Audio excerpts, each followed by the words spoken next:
begin. Hello, everybody. Happy Wednesday. Happy hump day. Happy midweek.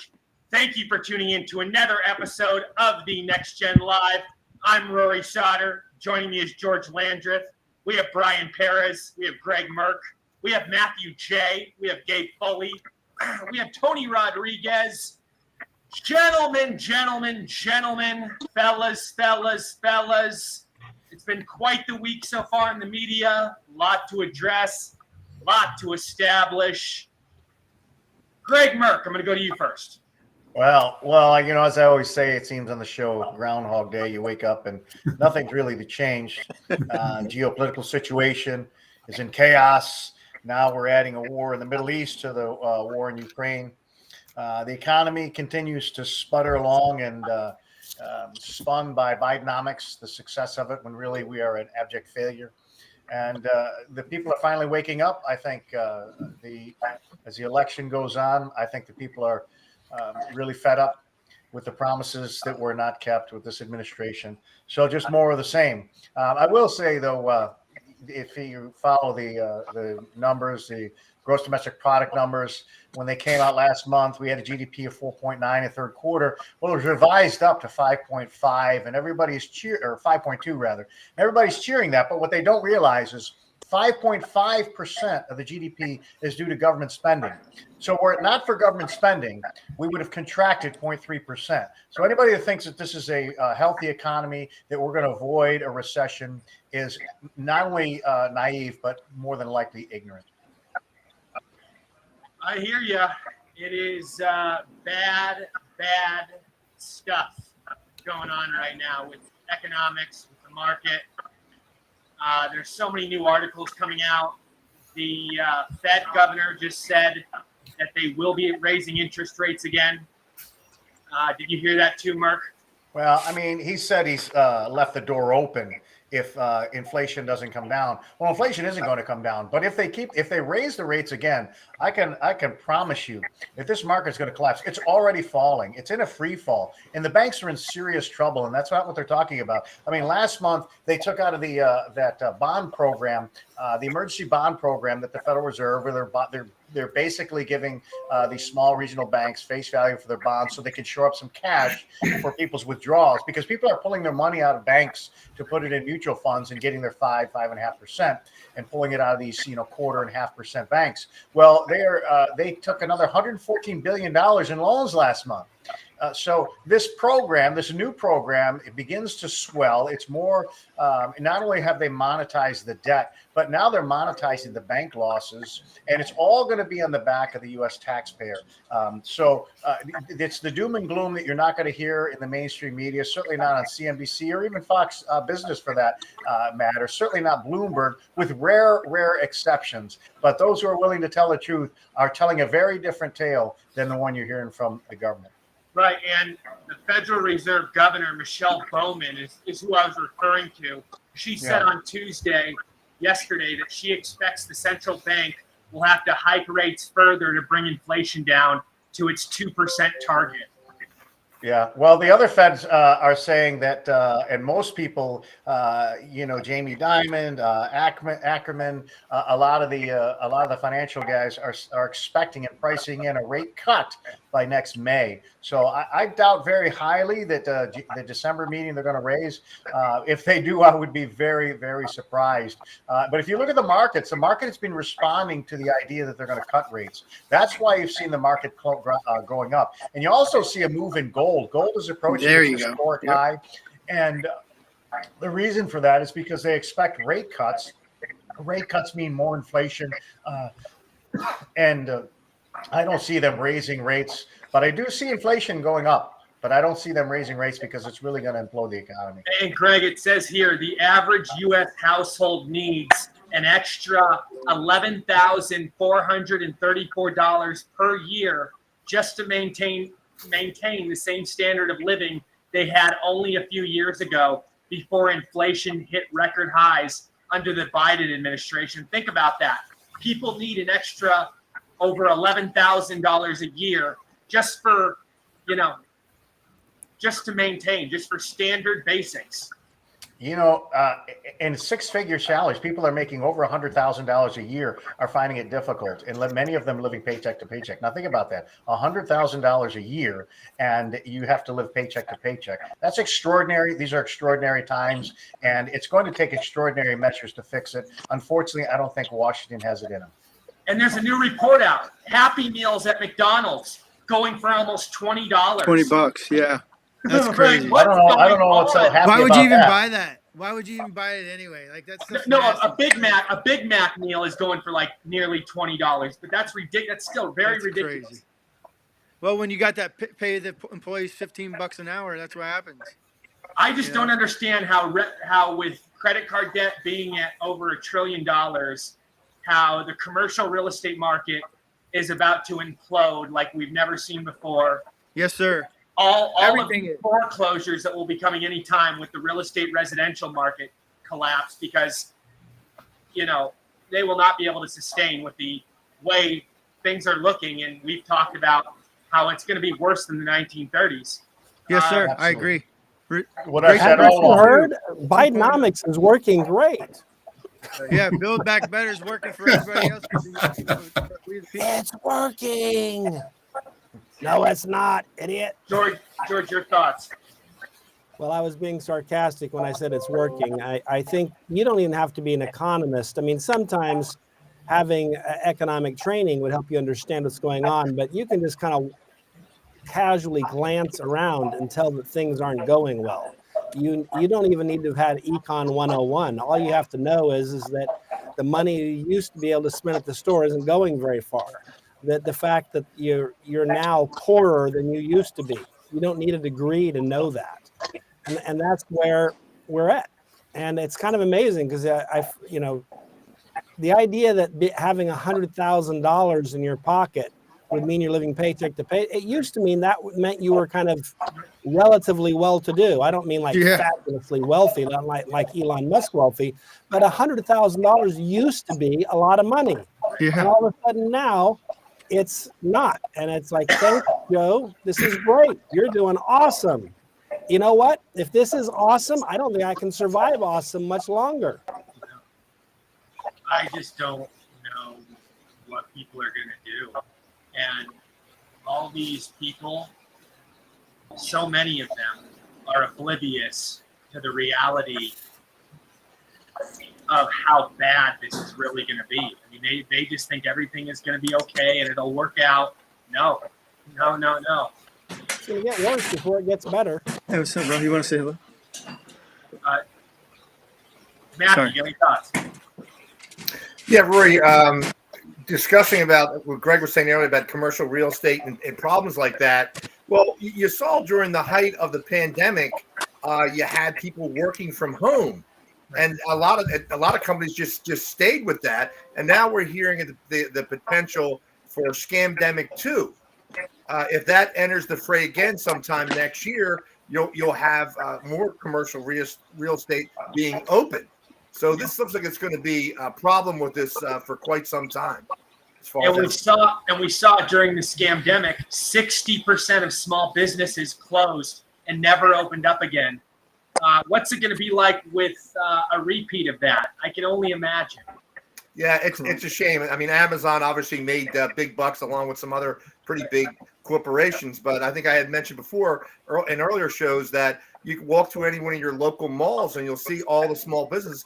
Like the malls around me, they're about 90% of the small business inside the malls are closed. They've been closed for quite some time. Is that an economic barometer of what's happening in the country? I think so. When you've got the small business failure rate to that extent, these people aren't going to recover. Some of these stores were, second, third generation stores, and they're never going to return. It's a very sad state of affairs. It is. The times and Bidenomics. Yeah, and these big corporations are all for, and they praise the idea of printing money and lockdowns because they get richer, they get more powerful, and the small businesses are the ones that suffer. And in the long term, ultimately, what they really want, the elites, is for these big businesses like Amazon, Walmart, to be the only way to get anything, and these mom and pops be done and erased. Yep. It's just Yep. like the political ideology of the very rich and the very poor, and then New World Order. fuck the middle class, because the middle class is the only voice of reason. You know, the poor they can control because they can try to bait them and manipulate them with free stuff, and then the rich is who they get a lot of their money from, and you know, their donors, and then the middle class usually is the only one that fights back against their BS, and they don't want that. Yep. Lockdowns are bad. Right. Well, they use it for. Go ahead. Sorry. Yeah, no, I was just to say, you know, the big corporations, the S&P 500, the 500 biggest corporations, biggest companies in America, only a handful of them. You take out the top 7, the darlings of the S&P, and you have a very different index. Right. So they're carrying the index. So big corporations aren't in favor of these lockdowns. As a matter of fact, it's destroying all of them. It's destroying the small business and the big business, with the exception of the darlings that are going to make it. You know, the Amazons, they thrive on people sitting at home and spending money. But the vast majority of the companies in America, big, middle, and small, medium and small, suffer from those kind of lockdowns. It's not good for them. They don't embrace it. But unfortunately, America changed with the COVID lockdowns, and people don't want to go back to the office. They like being able to sit at home and pet their dog and you know, watch TV and take whatever breaks and naps they want to. It's horrible for productivity. We've seen a disastrous impact on it. But the people have spoken now. They don't want to go back to the office, and try to force them back and see what happens. They're challenged. Companies are challenged to bring their employees back into the office. Guys, there's an echo. Who's making noise in the background? I don't know. I heard something. Tony, go ahead. And then Gabe. Well, I mean, everybody's right about the economy, but for people to understand is they just need to go to the supermarket to see what's Horrible, happening. dude. It's horrible. I bought a loaf of bread for $5.99 at Albertsons. A couple of years ago, it was probably $2.99. There's this yogurt that was $1.79, and now it's $3 each yogurt in the last 2 weeks. And Newsom and Biden had the nerve to say that prices have decreased for Thanksgiving. Well, technically they did, because the last year's was the worst of all time. So this was the second worst of all time. So technically it did go down a little bit, but they're still lying because everything's still way up. Sorry, go ahead. Well, it's the same line with unemployment, right? We've got all these people working, but they forget to tell the American people that these people were laid off because of COVID. They just went back to work. Yep. Right. So it's the same kind of smoke and mirrors they use all the time, so the American people don't push back. Yep. And that's why everybody the hundreds of the billions of dollars in theft. That's compounding the problem. Right. Gabe, your thoughts, man. You're over in San Francisco, a struggling economy over there. Yeah, absolutely. It's horrifying in so many different ways. I mean, it's kind of a different. The housing market here is a little different than other parts of the country. You know, we got overpriced real estate. We got so many buildings. Salesforce, like 90, that the biggest building in the West. You know, so, but you know, then of course, it does make so much. And there is, believe it or not, there is a housing shortage at the same time, kind of like balancing that out. Like, oh, it's overpriced, but there's a housing shortage, but then they got all these. You mean they didn't take over the park? It's kind of a quagmire. What's that? Sorry about that. You didn't. Sorry about that. I didn't mean. Did they take over the park over there in San Francisco? The beautiful park that's over there by the bridge. The homeless. Are people living in the park? No. You mentioned, So you mentioned homelessness. I was sorry. I was trying to joke with you. Yeah. So, well, they cleaned up San Francisco as pretty good. So the first step was when the Salesforce CEO said, "You guys got to clean the city up, otherwise we're taking out the biggest convention in the whole city, and we're gonna." For a whole 2 weeks, the San Francisco arresting people and driving around crazy, moving the homeless across the street and in different places. And the second cleanup, which was a miraculous thing, was when they had this APEC, you know, when they had the Chinese president in San Francisco. And They cleaned up that city like it was so clean. There's not a piece of shit on the sidewalk. You guys were not back. Everything shut down. Like the entire downtown was, you couldn't. I did a promo for my show in front of LinkedIn, and I had to go through some streets that were blocked off. They would let you in if you were going to a hotel or something. So I was parked out front. And, but everything was, I mean, there was a cop at every corner. Like you cross the Bay Bridge, is to the left and the right. Go across the Golden Gate Bridge, there's cops on any end. They're everywhere. For that whole week, the Chinese, it was like, it looks like in China, but I can imagine it's like a police state. And it was like a police state in San Francisco. So when these guys want to clean up, they can clean it up. They can do it. It's possible. It's just they want to do it because they make money. They want it that way because they can say. Did they have the roads fenced off too? We got that plan. What's that? Did they have the roads fenced off too? Like, did they make a path where only the Chinese So people yeah, can on walk? certain parts, like, so that they had some places where fenced the homes would. There's a couple of streets, like 6th and Market, 7th and 8th, and it's where there's a lot of low-income housing, and they all like kind of congregate in front of the low-income housing, and there's electric roads across the street. But they cleaned that, and they would have tents down there too in certain areas. They cleaned up all the tents. They moved the homeless into the Tenderloin, where it's kind of like an area where that's like all low-income housing and all crazy people walking around. Well, I mean, that's good for They San cleaned Francisco. up- That's what they like. You know, they voted for that stuff. So. There's a bit of delay. Exactly. going on.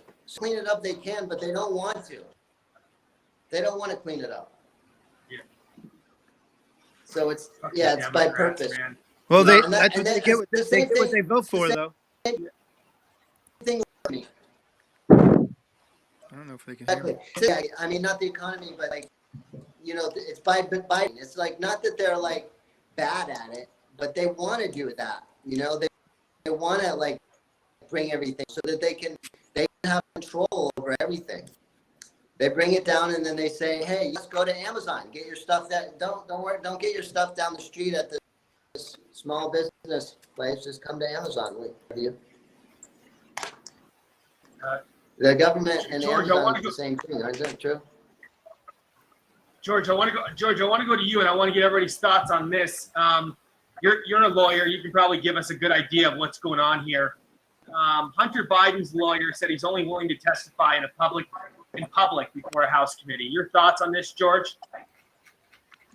Yeah, I don't know what he's trying to accomplish with that because he's not going to end up looking good. This is a guy who's, but my guess is he would like to see the press be in a position to cover for him.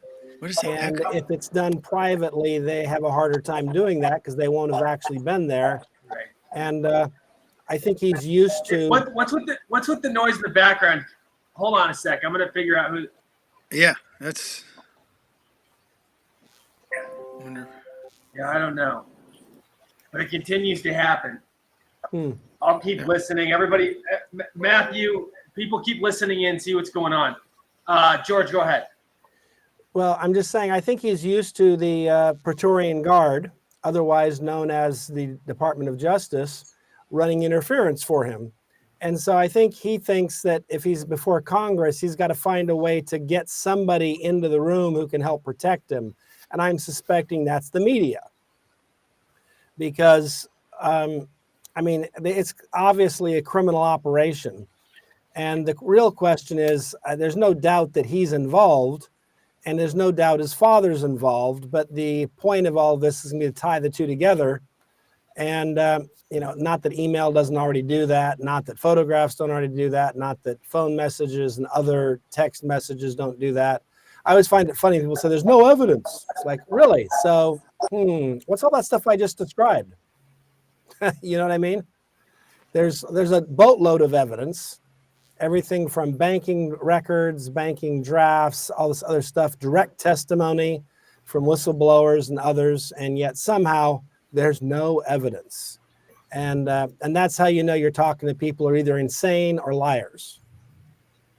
George, do you think they want to delay the impeachment to get it closer to November 2024 to do some more damage to Biden, or that doesn't really factor into it? You mean, are you talking about the Democrats want that, or are you talking about the Republicans? Yeah, the Republicans want to delay it along, because you would think they have the evidence. Yeah. Why don't they move forward? Well, I think they have the sense that they need to get all this evidence out to the public, so the public feels that the impeachment vote isn't just a partisan attack on because we the last 2 years, excuse me, not last 2 years, but the last year or so of Donald Trump's presidency, that's all it was. And so maybe people think, oh, this is just going to be kind of returning the favor. So I think the Republicans are taking it a step at a time, not so much to delay things, but I think they want to have all the evidence out in front of the public in a very clear and obvious way, so that the public is at least able to make a determination that the evidence is there and that this is justified, and it's not just a political attack, but it's legitimate. Because, well, we've become used to, of late, that kind of stuff just being a political attack. You saw them, whether it was the January 6th committee or whether you saw the impeachment, none of it was based in reality. None of it was based in real stuff. It was all just garbage. So I think they feel the need to go the extra mile to demonstrate to the American public, we have a boatload of evidence and we've let you see it. Okay. Yeah, I think there's two things at play here. Number one is I'm sure he's got a spin that will really captivate all of the media in telling his own story. But I also think that there's a strategy here. If he's behind closed doors, there'll be classified material and they can discuss everything. But in public, all that classified material will have to be shoved under the table. They won't be able to discuss it. And I think that is primarily his objective, is to prevent the media and the American people from hearing the classified material. I mean, either that or, I can't see him pleading the fifth if they're doing all this, but I do believe that his primary objective is to be able to keep any classified information from coming to light, and that's why I can't really think of any other advantage that he's going to have. He's going to spin it. All right, yeah, he'll spin it in private, he'll spin it in public, and he'll avoid any leaks, hand-picking testimony from Republicans, just like, Schiff did. So he can kind of protect himself from that, from them hand-picking and creating some, Republicans, kind of cherry-picking some of his answers. But I think primarily he wants to avoid any classified information from coming to light here in the public's forum. That was 100% right on. Another part of it is they want to make a show out of it. They want to show how innocent, like how Hunter's being attacked, oh, he's being persecuted. It's all a show, a distraction from everything else too that the Bidens and the whole global elites have done. And like you just said, it's all about classified, keeping everything classified, because you can't say it to the American people because of how they use all those excuses. That was 100% what you said. I agree with you. Yeah, I mean, normally you're going to do it in private. You're going to do it behind closed doors, but then there's going to be a public hearing. That is what it's not like it's private or nothing. It's usually private and then public. But I think he just wants to avoid the private, because then they can't pull that stuff out and, his testimony in the public hearing. I think he's just kind of, hey, why have two hearings when I can only have one, and one that will be stripped of any classified material? I mean, if they were smart, they would just he would just get committed, charged with the crimes real quick, have his dad pardon him, and he's good. Yeah, I don't know. They want to admit guilt, though. Well, that's true, but I mean, if you're smart to do that, but that makes me think: is he really the president to even pardon him? Just kidding. Tony, your thoughts? Well, look, we know it's a dog and pony show at this point anyway. That's right. It's just, he doesn't want to be private because he doesn't want to have to testify to the real thing. He wants the public to defend him.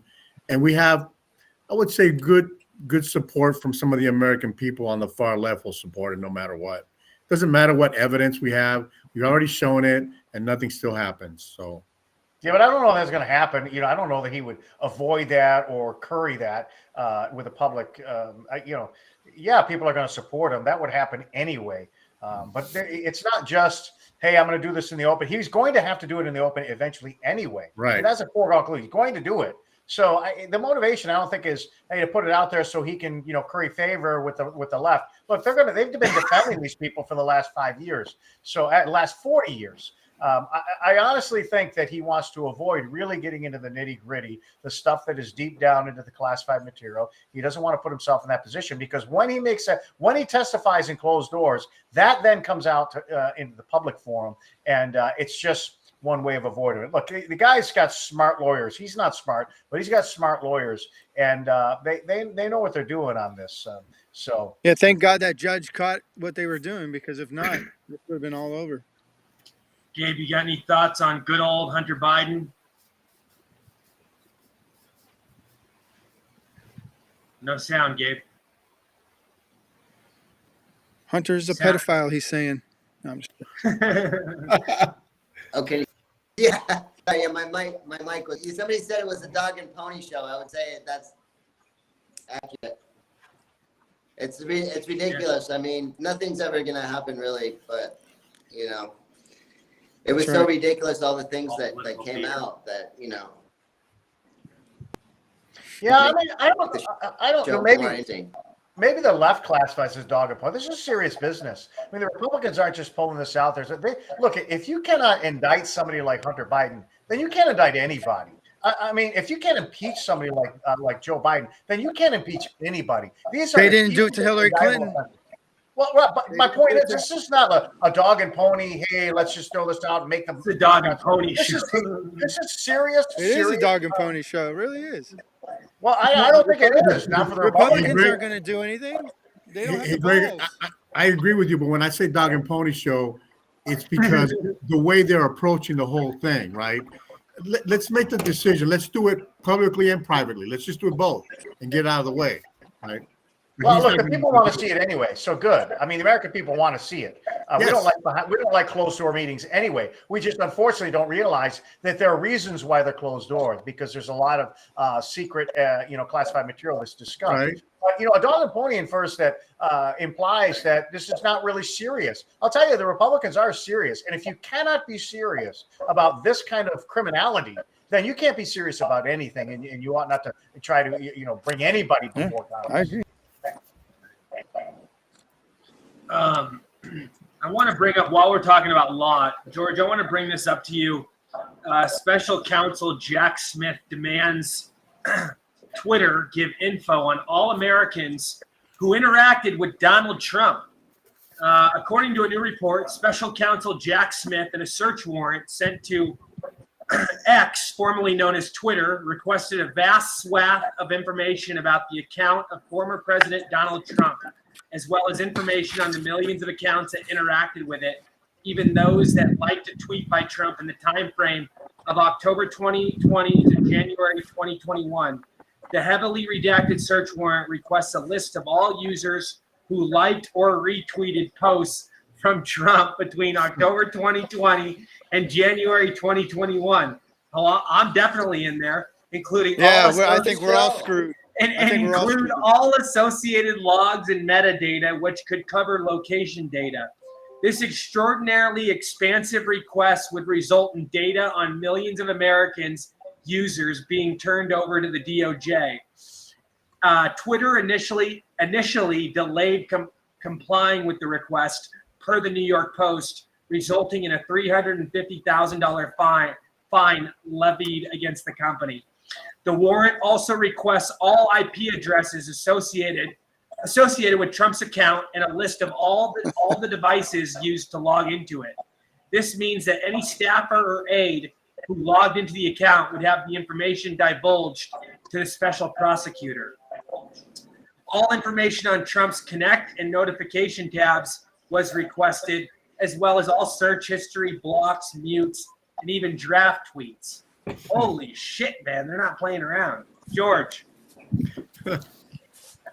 That's crazy. I mean, what Jack Smith has requested proves that he's part of the Praetorian Guard.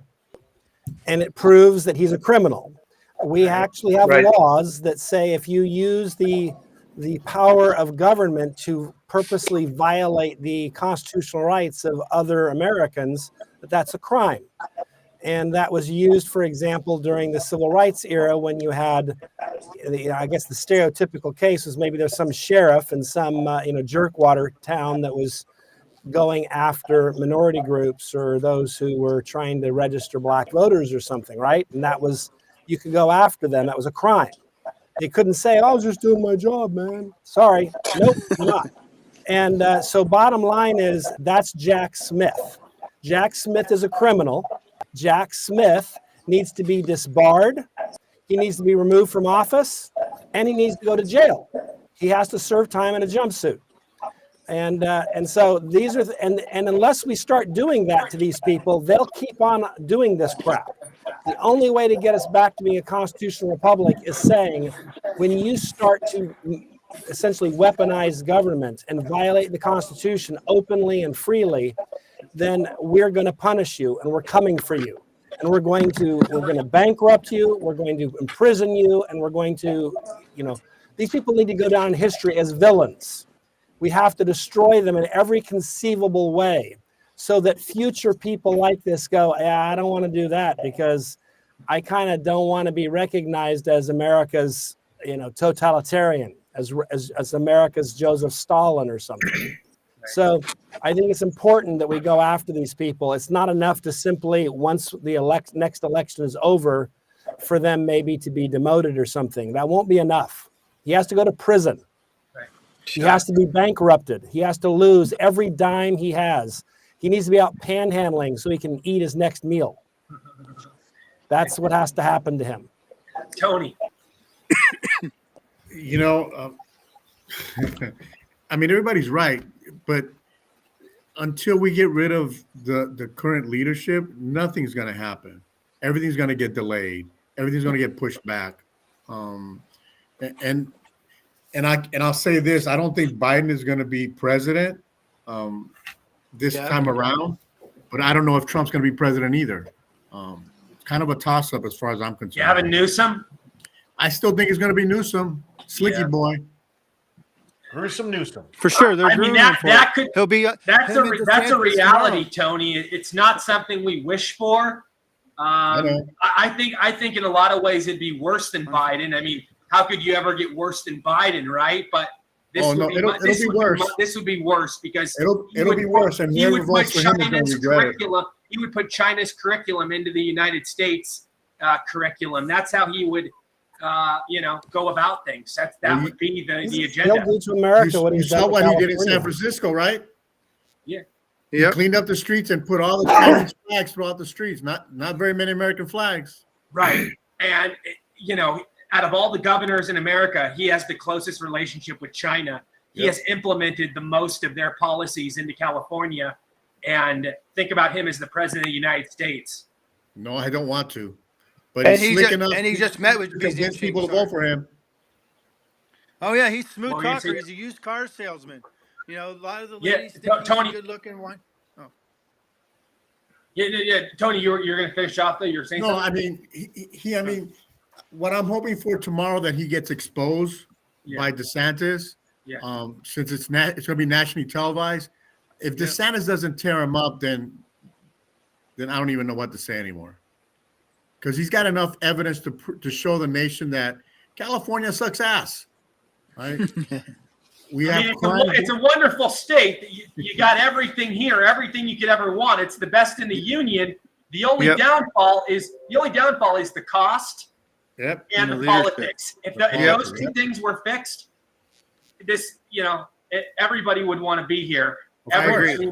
Well, everyone used to want to be in California. Yeah, exactly. It was a state that has, from the day it became a state till just a few years ago, every single decennial enumeration, they grew in population, they grew in representation, and that's why they became the biggest state. And now they're in the shrinking mode. Right. And they've lost representation for their very first time. You know what's interesting, that's George? They're voting with their feet. George, you know what's interesting? I just saw a new article that came out today, now saying, and this is from a conservative outlet, there are people in significant amounts in actual, significantly large, moving from Texas to California. So people are moving to California now. So it's not just people moving to Texas, people moving to Nevada, people moving to Arizona. People are now moving to California. Did you see that too, Tony? Yeah, I saw it. I don't know why they'd want to come here at this point. Maybe they want to help change California. Yeah, But that again, ain't it. I mean, George is right. We lost about 1.6 million people in the last We 3 lost a years out of lot. California. Yeah, That we moved. lost a lot. And we moved to I'm states one like of them. Nevada and Arizona to ruin those states because we've done a great job in Nevada ruining that state. Right. Yeah. They're going there because of the economy in California is Right. so very large. Right? It's a big economy. There's a lot of jobs out there. That's why people aren't going there. Look, it's you follow the money. They're not going there because they love the California values. They're going there because of money, because the jobs are there. It is Fifth still a huge economy. largest economy in the world, from what I understand. But when they move here, one thing they don't realize is how high our taxes are, right? And then they get here and they got to pay these taxes that they're not used to paying. They realize Then it's a wake up call. They just do a cost analysis. They realize it. But when you're going to get a 20% raise and make more money, and you're going to have to pay 10% in taxes more, well, that's like still a 10% net gain. But in terms of the debate tomorrow, this isn't about winning or losing. Gavin Newsom is going to win because he is a pathological liar and very good at it. When he says things, he manipulates. He gives you half truths and just made up numbers and fabrication. He packages it up with a great delivery, and he's very articulate. So this is not going to be winning and losing on facts. If you went to that, well, obviously you can compare the state of Florida with the state of California, and there's no comparison. Florida's gaining 1,000 people a day, and California's losing people. But it's not going to be about who's going to have the best message and the facts. It's going to be who's got the best delivery. And I'll tell you, Newsom, he's very skilled and he's hard to beat. I love Ron DeSantis. He's a smart guy, and I hope he can deliver tomorrow. But I'll tell you, Gavin Newsom is hard to beat in the delivery area. Right. Yeah, well, you make a good point too, because liars have an advantage in a debate because you can lie faster than the other guy can explain why what you're saying is false. So if one guy gets 2 minutes to answer a question and it's 2 minutes of just flat out lies, your 30 seconds or 45 seconds to rebut. And it's not going to be that kind of debate. It's going to be kind of a free for all. I mean, they'll have some time, but he's going to let him go. I mean, Hannity's not going to say, ring a bell, yeah, you're done speaking. I mean, he's going to let him go at it. And that's where Gavin Newsom is at his best. I mean, this guy can command a room and dominate the conversation. He's just extremely guys like him are the most dangerous, the absolute most dangerous, because they lie to a straight face and they're very believable. He is very Yeah, dangerous. he's a used car salesman. He's a used car Tony, salesman. before you go, and then I'm going to go to Matthew J, because I know Matthew J wants to give a few thoughts on what we just talked about. And the next thing I'm going to say, I know Matthew J wants to respond to this. Colorado Supreme Court set appeals hearing in a case to kick Trump off the ballot. Tony, what do you make of this? They're trying to do this in various states, especially the ones that are pretty heavy blue. They don't want Trump, right? They know if Trump wins, the party's over for them. That's reality. They just don't want Trump. And they're going to do anything and everything they can to try to put him in jail. And even in jail, Trump will win. Yeah. Trump's going to win no matter what, unless something drastically happens. Well, they're going to steal the election again, obviously, or martial law. Yeah. It says Colorado Supreme Court has scheduled a hearing for December 6th to consider cross appeals on a case to prevent former President Trump from appearing on the ballot for the presidency in 2024. Interesting. And if they do that, then they're going to activate the 3%ers in this country, and then there's going to be a lot of trouble. That's not going to pass. It's going to fail. The Supreme Court will never let that happen. You never know in Colorado, though. It's Colorado, Greg. It's already failed. I mean, it's failed. I think it's just propaganda. They're just trying to. It's going to be on the ballot. They already lost. Yeah, I mean, I know that some people are following Nikki Haley now, but I don't think that's going to. She's a difference. neocon, man. She's a neocon. No way to her. Yeah, she's the worst. She's the worst. Tony, tell everybody where they can find you, where they can get involved. You can find me at Tony4California.us. If you guys know anybody that lives in Southern California, shoot them out my name. I'm in a heavy competition with 7 Democrats now, which I find an advantage for me at this point with 7 of them. So, how many Democrats? What's the demographic split up between Democrat and Republican? oh, it's 60, 38, and then the rest are independent. 60-38. Well, that's pretty good then, because I mean, unless somebody's really a Democrat's a dominant. Right. I mean, if you can get 38% of the vote, and that means somebody else has to get more than half of the Democrat vote. And I think they're going to split the vote, which will get me through the primary, and then I just got to focus on the general. So, All right, Tony. thanks, God guys. bless. God bless. And you already told everybody where they can find you, right? Like Tony4California.us. All right, buddy. All right, man. Have a good show. We'll talk to you soon. Thanks. All righty. Matthew J. Yeah, a couple things breaking, Rory. Or were you going to ask a question about the current Irish situation? No, I thought you wanted to answer about the Jack Smith thing, and then I thought you also wanted to answer about this whole election getting thrown off the ballot for Trump. Well, the Jack Smith thing, I certainly agree with George. This guy is a criminal. There's no doubt about that. My concern is if Trump doesn't win or a Republican candidate, Jack Smith is going to skate. All these things he's been doing to the process, he's never going to be held accountable for it. And that should be None a of big them. concern to all of us. These people are doing all kinds of rulings in D.C. against Trump. And it doesn't matter if you hate Trump or you love Trump. As an American, you should be concerned about what is happening with these political prosecutions.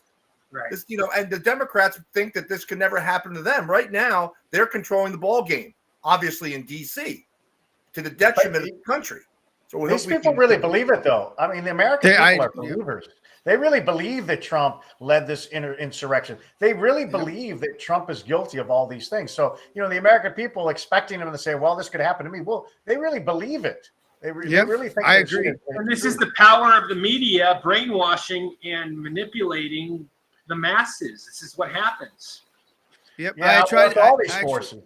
It's and the academia, politicians that lead them on. I mean, it's a combination of things, obviously. But the mere fact, Rory, that they're attacking Trump from whether it be releasing supposed classified information or something to do with overpricing a lot of his properties and whatnot, this is really crazy when you think about it. We're talking about what? A potential of 700 years in jail and over 90 felony charges. This is unheard of in American political history where they go after somebody like that. He's the leading candidate. And I will say the idea of them coming after all of us because we retweeted him or liked one of his tweets. I'm on that list. Excuse my I'm French. with you. I'm on that list because I retweeted him and liked a lot of his tweets from that October timeframe to that January timeframe. Well, Rory, I think we all are. Like we said, Greg sure. probably is, George probably is, Matthew is, Brian. I don't think, we're all guilty as charged. My account's permanently banned too, so I don't even know. Well, I'm suspended. I don't know when I'll get mine back, but. Well, Rory, when I read that and story, it's because I shared an article. All because I shared an article, a conservative article. They said didn't align with their standards and went against their guidelines, and then they suspended me, and they didn't even give me I assumed because literally 30 seconds after I shared an article, they said suspended, and they didn't give any sort of reason. So the only thing I can imagine was because I shared an article that probably thousands of other people shared. And that's how I hear these kind of stories all the time. They will ban you for simple stuff like that. And look who the CEO is. I know Elon Musk owns it, but the CEO is not a nice person. She's a globalist. She's on video during the pandemic trying to give people tutorials how to wear their mask. This woman is definitely not someone that is for American values. She's evil for sure. Yeah. Rory, when I read that article you're referring to this morning, I said to myself, and I'm not trying to be big man on campus, Trump retweeted me quite a few times Right. in that Oh, time nice. frame. And I'm thinking, how far am I up that list? Well, It's do you know good how for many, you. you realize how many Trump supporters had their accounts nuked right after January 6th, and not even for any valid reason? Like they just nuked apparently like 200,000 accounts. Yes. I knew several people it happened to, and they were like, "What the hell?" They weren't even there, and it just randomly happened. They just Twitter went in and just started Well, nuking Rory, accounts. there's a bigger Speaking. question here. There are people that are on Twitter. It was their livelihoods. Now we saw Elon Musk recently sue Media Matters. Well, how about the people that were nuked, like you said, that were actually making a lot of money from Yeah. their Twitter accounts through advertising or whatever, selling subscriptions or whatever? Do they have any recourse? Can they sue also? I would hope so. I mean,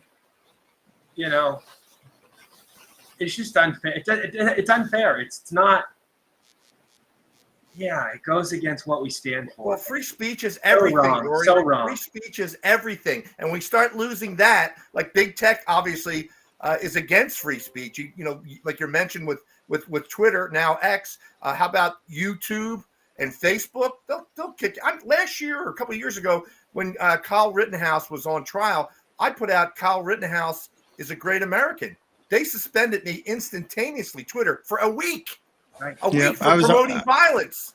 And Yeah. the amount of Happened to power me. these big tech companies have and how they're exempt from so many things is frightening. It's disturbing. And a lot of times, anybody that challenges them in a lawsuit has an uphill battle, and they're not going to prevail. So, yeah, I mean, I agree that lawsuits should take place, and I think people have already filed lawsuits, but very few have won. And Right. that's the lack of justice. That's the whole messed up part about this is they can get away with whatever they want, and very, very rarely do they get held accountable. Right. And today in Ireland, there was a big free speech concern. Somebody put up an Irish Lives Matter banner. They are now currently being investigated for a hate crime in Ireland. And that just shows you what's happening across the sea there. It's dangerous. I mean, you remember if you said White Lives Matter here just a few years ago, the abuse I remember I taken from the left if you even said that. So once they want to control your speech. It's the end of the line. The globalists, they want to control your speech. And unfortunately, big tech is willingly going along with that. As we saw from the Twitter files, exposed a lot. George, you have any thoughts? Well, no, I mean, I agree with what everyone's been saying. It's kind of nutty to me that we are in this world because it wasn't long ago that virtually every American agreed that free speech was an important thing.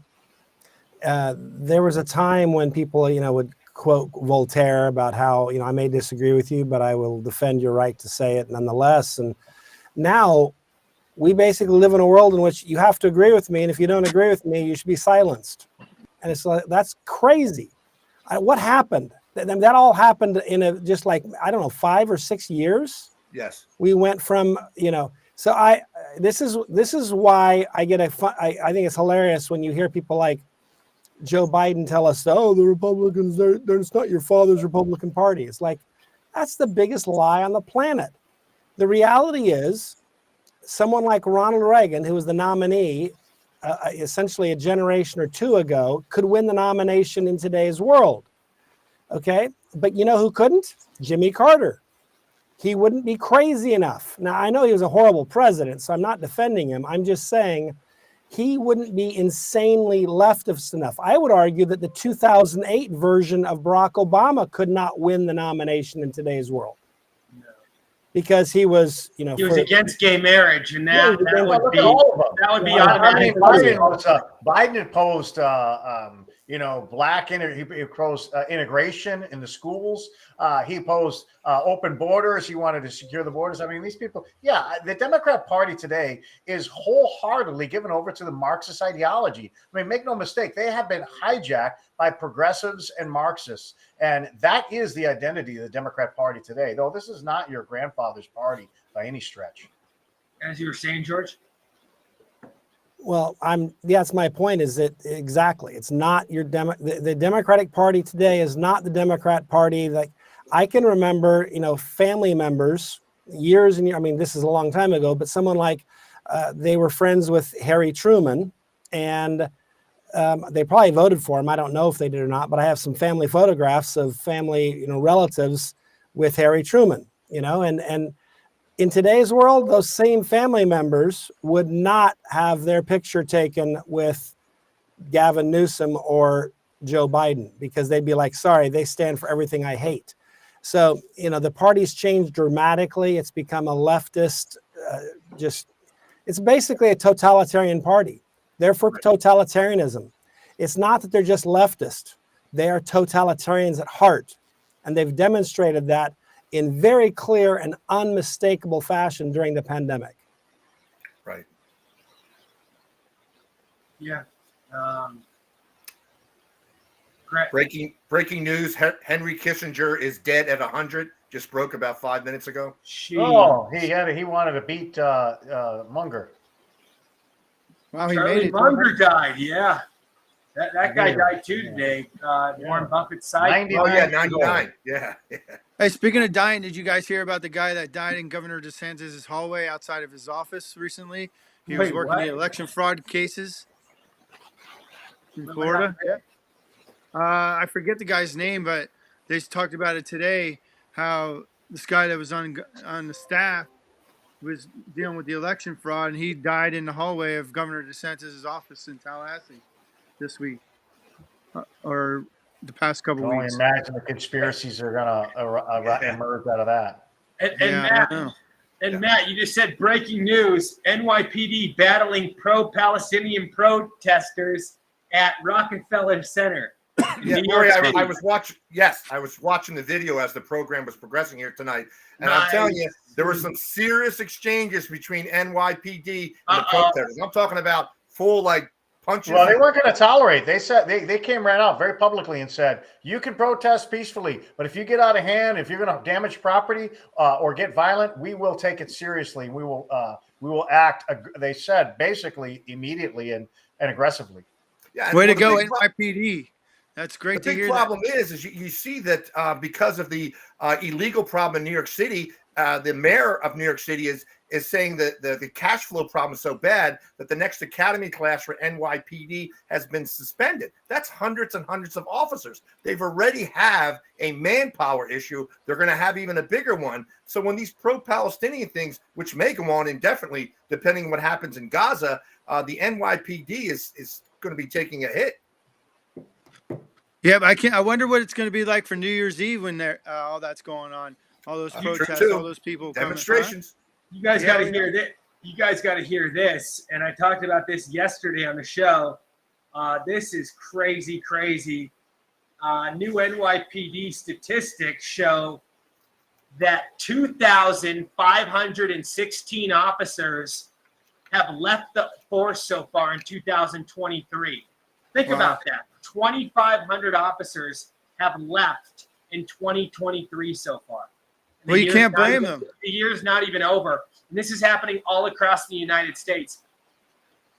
It's happening with the police forces. It's happening with the military, Army, Navy. The only one that's able to meet their recruitment goals is the Marine Corps because it is a small force and it kind of carries that aura, the Marines, that people want to go in the Marine Corps. But, recruitment across the board from the police forces to the military is at an all-time low. It's dangerous for cities and it's dangerous for our national security in the country. It's not a good situation. And you know what's caused it? The woke policies of the progressive radical left. And the people just are fed up. They want no part. And that was a way of defunding it as well without defunding it all the way.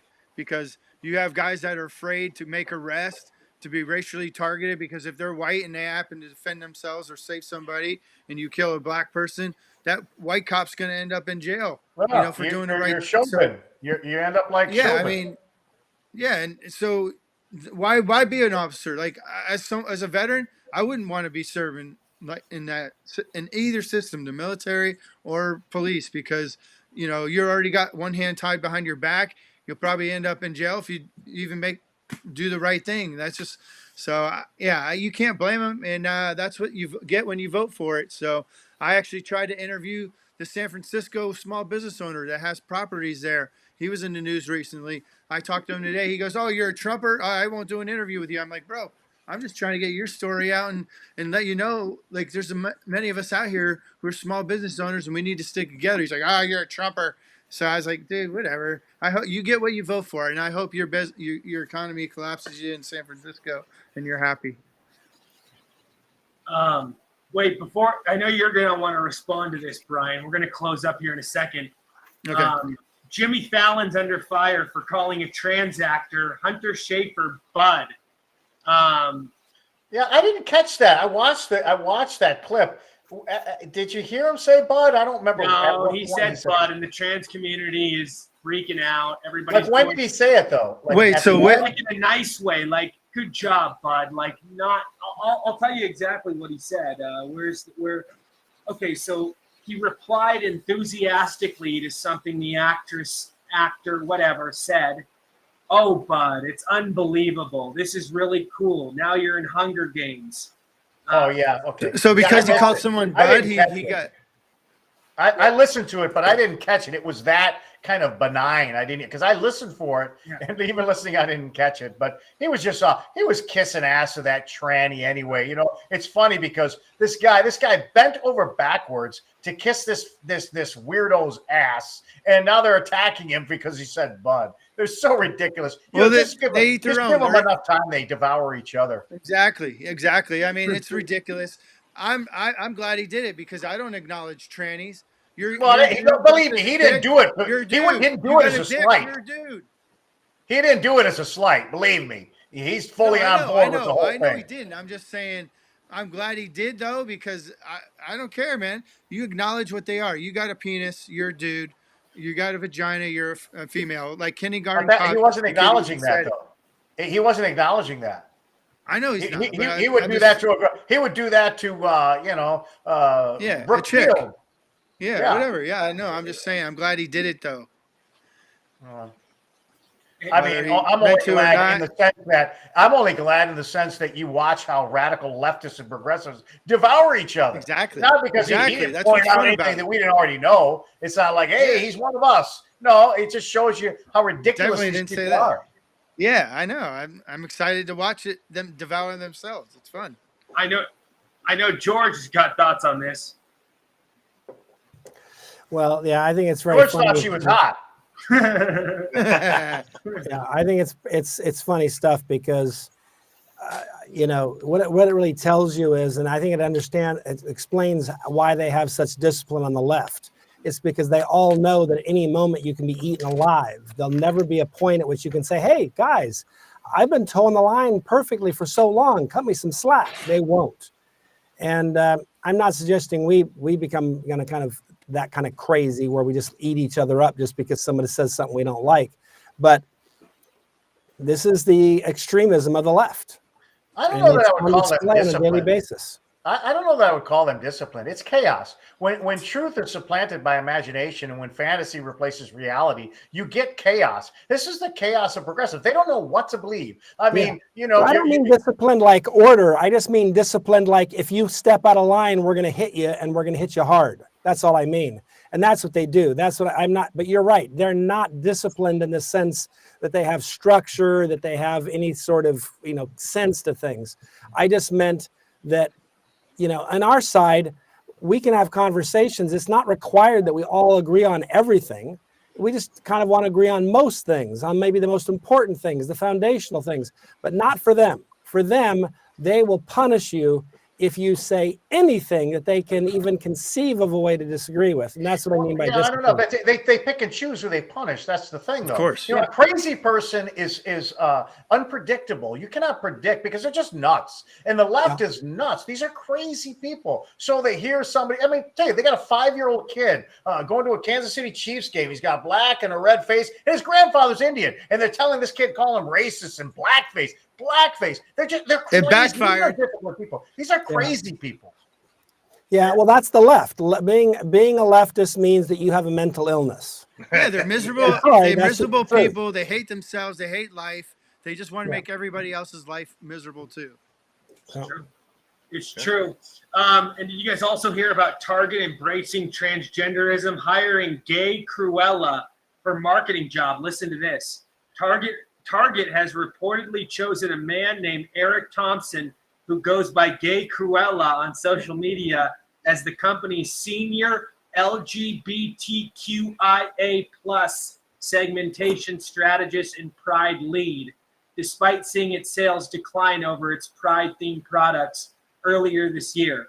Thompson, who claims to go by he, him, his, her pronouns, said he is honored to accept a role leading Target's LGBTQIA plus multicultural merchandising strategy and Pride businesses.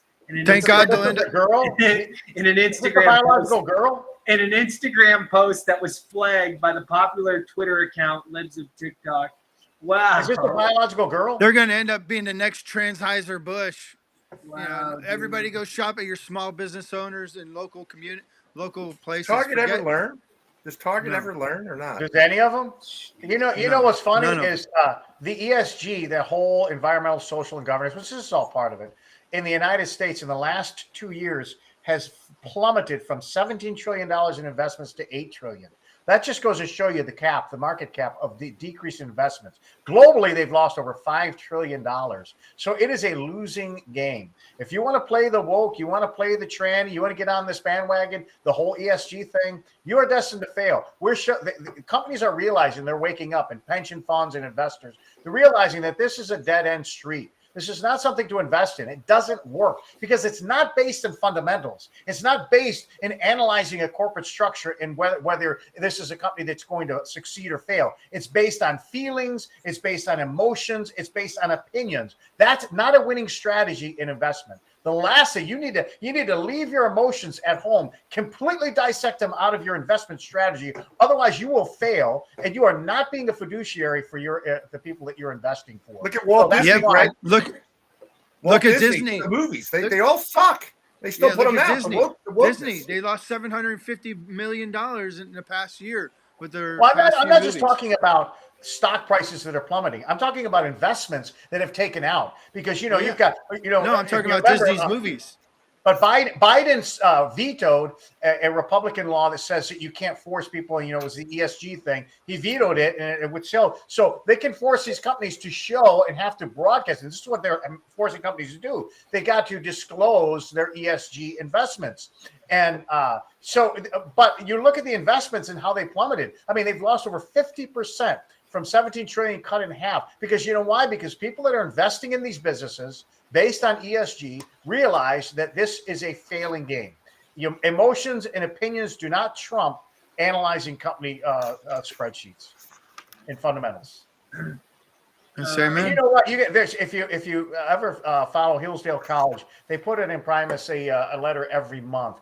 And this month's letters on the transgender, that whole thing, the evolution of it, and how it came into academia in the 80s. It's extraordinary to see what they did, to read that article. If you've got an opportunity to read it. It is extremely interesting. Look, radical lefts are in it for the long game. They started in the late 30s. They don't need an immediate turnaround. And this whole transgender thing, we think it has just happened. It's come to, because in the last couple of years, it's come to a head. It's been in play since the 1980s, and they had a fervent objective to fundamentally transform what is man and what is woman. I hear you. George, do you have any thoughts on this? Well, I was just going to say, I find it curious, the very people who seem to, through clenched teeth, tell us to follow the science, are the people who don't. They're the climate nuts. They're the people who tell us we have to wear that little kids need to wear masks and all this. And they're the same ones that think that chromosomes, XY versus Y, XX, that's not science. It's like, okay. Yeah, because it's not about science. Blank is never about blank. The transgender, the climate change. It's not about climate change. Is not about the planet, saving the planet. The LGBTQ is not about equality. It's always about fundamental change. Yeah.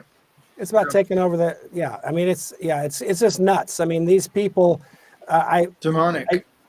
They're either lunatics or they're lying sacks of rotting fecal matter, but they're one of the two. These people are not serious people that should be listened to. They should be mocked, they should be laughed at, they should be made fun of, and they should be ridiculed because they are either among the stupidest people walking our planet. And it makes me wonder, how does their brain send a signal to their heart to beat, or to their diaphragm to flex and cause them to breathe? Unfortunately, these are very intelligent people. I mean, these are people who've got very high IQs, very intelligent, very articulate people. They're just demonic, godless, soulless people that have been taken captive at their own will, and they see the world and certainly this country through a very, very different lens. So they're not stupid people. I mean, their policies and their principles and ideals are stupid. They don't work. And they're illogical. But these are smart people. They've infiltrated every area of government from the top to the local. Obama, you can thank Obama for that. Obama got all this in high gear during his 2 but terms. Obama's not that smart either. I mean, I know people say he's really smart, but I never ever heard him say anything where I said, wow, that was intelligent. I actually think you can judge how smart someone is by whether they ever make sense or not. And the left doesn't make sense. So that's why I'll have to respectfully disagree that they're intelligent, because I don't know. Gavin's like Obama. Yeah, he's a smooth talker, but he's not. Gavin Newsom, I could train a high school kid to mop the floor with him factually in a debate, which tells you that he's not a serious human being. He's just a good kind of what you might call gadfly, and we live in a world in which he's allowed to get away with that. Because in a real world where like the media cared about facts, they'd eat him alive. Yeah, but they don't. Why? Because they're on the same team as him. They're like actors. There are some actors that are just unbelievably good. I mean, they say something, you believe them. And there are other actors that are just horrible. They're terrible, and they don't get job. But you look at the top actors in their performance, and they just do an incredible job. These people are actors. Of course, they say Washington is Hollywood for ugly people, but that's what they are. And they practice their speeches and their articulation, and they get people to help coach them. I mean, they are master actors on a stage, and the American people are watching and buying their trash. Master manipulators. Yeah. Before we close out here, wow, there's a new article out, and I want to get your guys' thoughts. College courses are now being offered at Harvard, UC Berkeley, and University of Florida. Taylor Swift, baby! For Taylor Swift, yeah. Wow. College courses, and these are literally, this is insane. Harvard professor and diehard Swiftie Stephen L. Burt will be teaching a new course called Taylor Swift and Her World. Set to debut this spring in the Ivy League University's English department, according to a report by the Harvard Crimson. In this class, students will earn college credit for their deep dives into Swift lyrics, music, and influence, dissecting her catalog and reading a host of authors Burt finds relevant to understanding Swift's artistry, the newspaper reported. Professor Burt, who graduated from Harvard in 1994, told the Harvard Crimson, I try to reach only the courses that I think our students can really use, either because students want them or because our curriculum needs them. Burt, beyond the Swift thing, because it's just ridiculous, obviously, to any because the students need them. They need a Taylor Swift course. Good Lord. Well, it's just about Harvard. Wow. Okay. It's part of the bigger problem with these Ivy schools, which is why I think they're going to be in serious decline. The more they do this, the less people are going to want to go to these institutions. It certainly isn't helping their brand at all. This is bad. George. It's like Bud Light and Mulvaney. I mean, if they think that this is going to elevate Harvard, it's like, why would you do that? I mean, it's you've got a world-class institution that is known all over the world, and you would denigrate it like that. It just goes to show you that progressivism is not about the logic. It's just all about change. That's feelings. Feelings. about feelings too. Is Taylor Swift going to be like a visiting professor, Rory? Maybe a special appearance. You never know. You may see a cameo. You never know.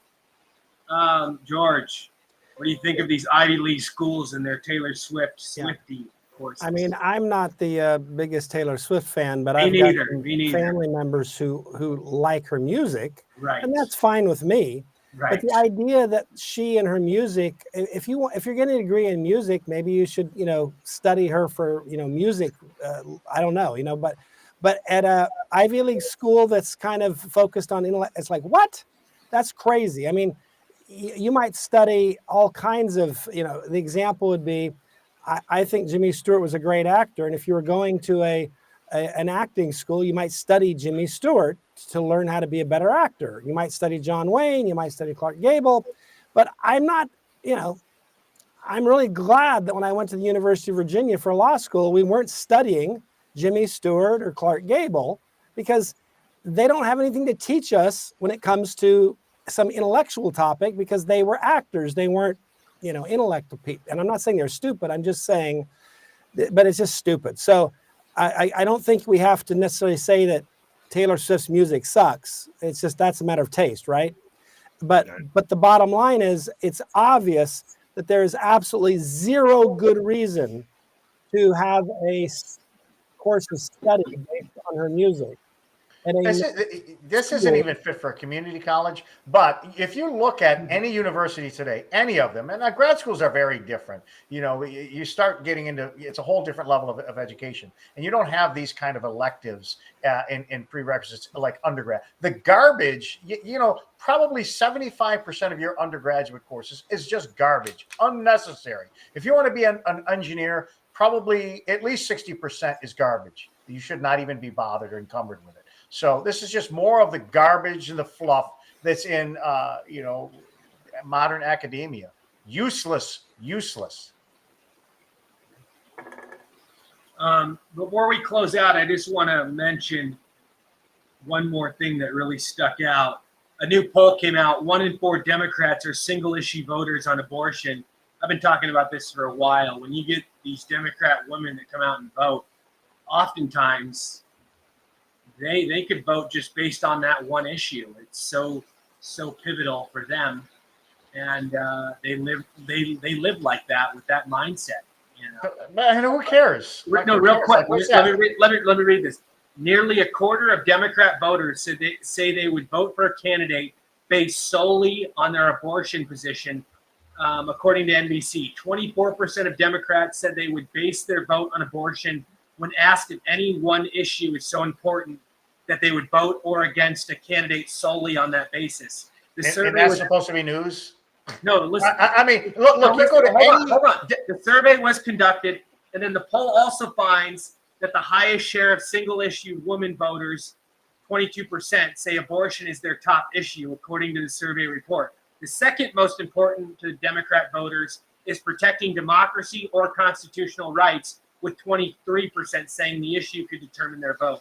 Out of overall respondents, protecting democracy or constitutional rights was the top answer, with 19% saying a politician's position on the issue would determine their vote. The second top answer was abortion at 18%.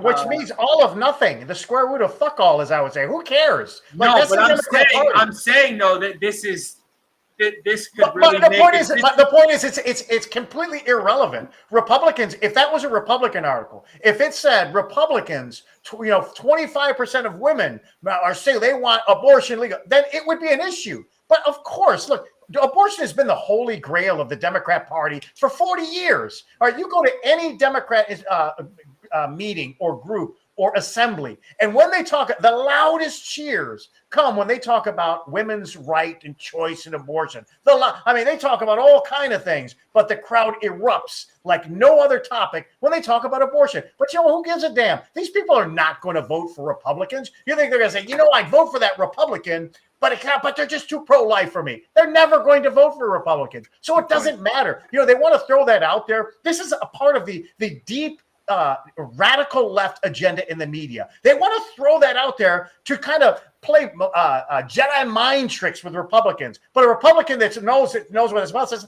I don't give a shit. Of course they do. That's not going to be that. What they want to do is they want Republicans to moderate. Why? Because Democrat women are one issue, abortion? Yeah, right. I don't think so. That's like saying, homosexuals and transgenders and the whole radical LBG, they're not, they're single issue. Yeah, well, I don't care. They're a tiny fraction and they're never going to vote Republican anyway.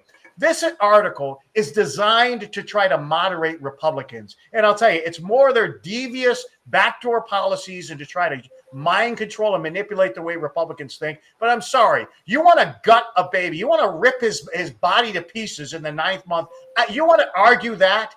Then you're never going to vote Republican if you think that you can rip a baby out of a mother in the 9th month and kill it. I'm sorry. We don't need your vote. Matter of fact, we don't need you to vote at all. George, before you go, your thoughts.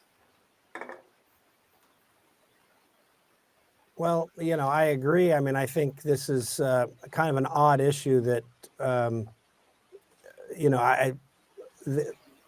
these are folks, if someone's going to the polls solely to vote because they're pro-abortion, then I don't think we need to worry about their vote because we'll never get it. There's no way we'll get it. And I don't know if we even want their vote because if they're voting for us, that's like, yikes, really? I'd like for, the people who vote for the things I believe in to be decent human beings.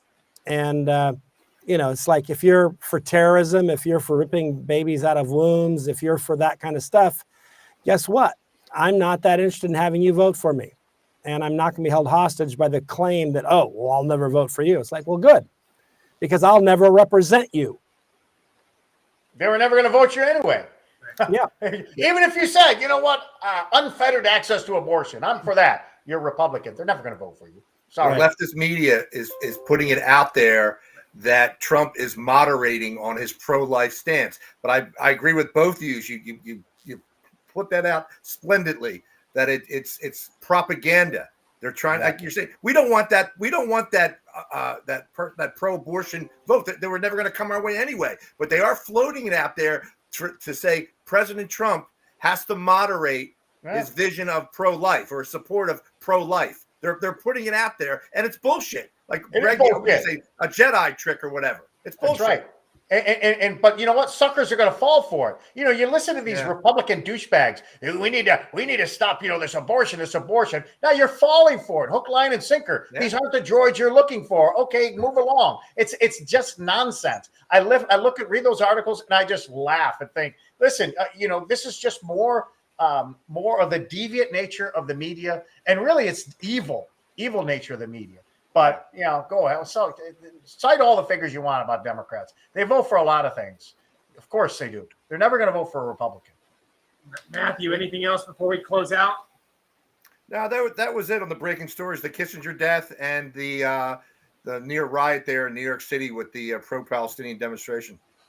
Perfect. George, tell everybody where they can find you, get involved. Absolutely. ff.org, Frontiers of Freedom, ff.org, and you can get me on Twitter or X using my name. It's very clever. Who'd have thought of that? Greg, tell everybody where they can find you. Well, I'm going to start taping starting tomorrow, Minutes with Merck, a 5-minute give or take segment. It's going to be pointed. It's going to be powerful and impactful. And Minutes with Merck, and we're going to be on the net here, the Next Gen, and on every social media. And Senseless TV, you'll be on there too. Yep. Perfect. Matthew J. You can watch the Matthew J. Show Monday through Friday on X between 4 and 6. Also, of course, here at Next Gen USA and Senseless.tv. Excellent. I want to thank everybody for tuning in tonight. Another episode of the Next Gen Live in the books. We will see you all very soon. Until next time, I'm Rory Sauter. God bless. Much love.